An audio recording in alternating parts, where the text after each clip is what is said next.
Hi, this is Jason from Horrific Nightmares, and today I want to do a review for you for 1988's Deadly Dreams.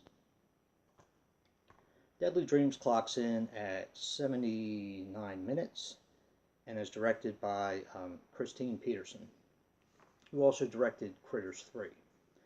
Now, I think she's more known for being a second unit director or assistant director, and I'm going to use my little cheat sheet here because I'm going to read you some of the things that she was involved in, as well as her involvement in them. Yeah. And I thought it was kind of interesting. She was the first assistant director on Chopping Mall, the second assistant on Exterminator 2, the second assistant on The Supernaturals, which, please, give us a Blu-ray of that. I've always liked that film. It's a fun, like a Civil War scary story kind of film. I've always liked that. I think we deserve a Blu-ray for that one, but yeah.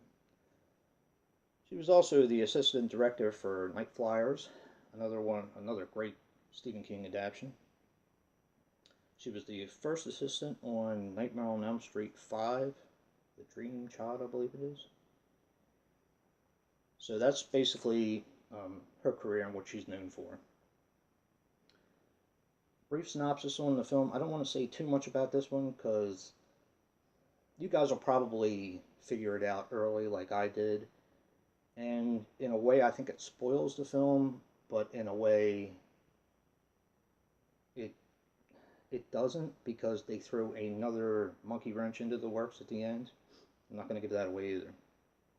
But Deadly Dreams takes place when the lead character, Alex Torme, was a child.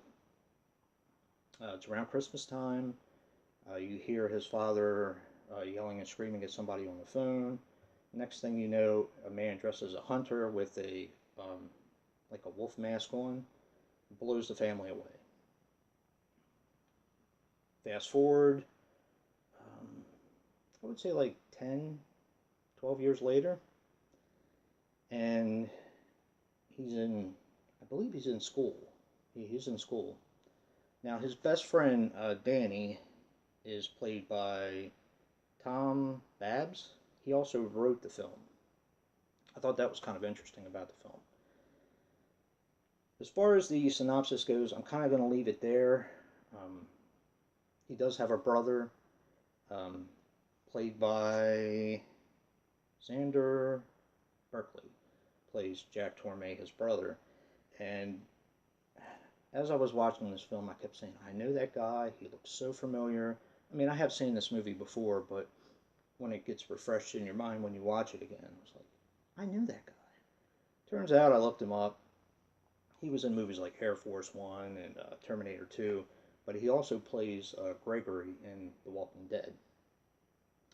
So I was like, I knew that guy, except for he's older now, of course. You know, that was 1988. But now, some interesting things about the film. The film was shot in 18 days around Christmas. And the lead character, Mitchell Anderson, he also looked a little familiar to me. I mean, a little bit.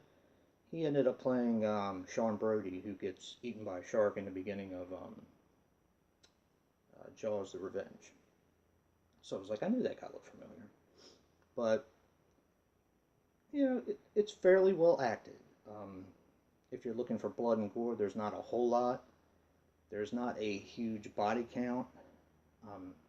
I have heard some people say that this film reminds them of A Nightmare on Elm Street, sort of. And I kind of get that, I guess.